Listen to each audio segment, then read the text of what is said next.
ఎస్కోట. ఎస్కోటనే శృంగవరపు కోట అంటారు. ఎస్కోట అందరికీ తెలుసు.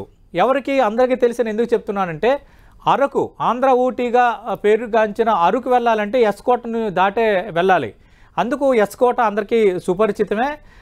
ఎస్టీ రిజర్వ్ నియోజకవర్గం ఇది. ఎస్కోట నుంచి ప్రస్తుతం కడబండి శ్రీనివాసరావు సిట్టింగ్ ఎమ్మెల్యేగా ఉన్నారు.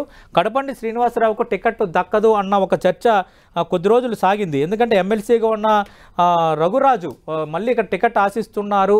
రఘురాజు వర్సెస్ కడబండి శ్రీనివాసరావు మధ్య కొంత వర్గపోరు ఉన్న నేపథ్యంలో ఏమైనా జరుగుతుందన్న చర్చ జరిగింది. అయితే కొద్ది రోజుల కిందట పార్టీ హైకమాండ్ తాడేపల్లి పిలిచి ముఖ్యమంత్రి అలాగే 3 జిల్లాలకు సమన్వయకర్తగా ఉన్న వైవి సుబ్బారెడ్డి స్పష్టమైన హామీ ఇచ్చారు. నువ్వు జాగ్రత్తగా చేసుకో, కొన్ని మైనస్లు ఉన్నాయి, ప్లస్ చేసుకో, నువ్వే అభ్యర్థివి, కష్టపడి పనిచేయు, విస్తృతంగా నియోజకవర్గంలో తిరుగంటూ దిశానిర్దేశం చేశారన్నది సమాచారం. ఈ నేపథ్యంలో కడబండి శ్రీనివాసరావు సిట్టింగ్ ఎమ్మెల్యేగా ఎస్కోట నుంచి తిరిగి రంగంలో ఉండబోతున్నారు.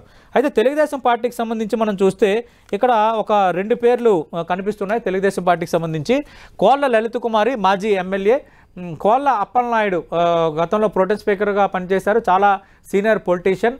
కోళ్ళ లలిత కుమారి కోళ్ళ అప్పలనాయుడుకు స్వయాన కోడలవుతారు. ఆ నేపథ్యంలోనే ఆమె టికెట్ దక్కించుకున్న పరిస్థితి.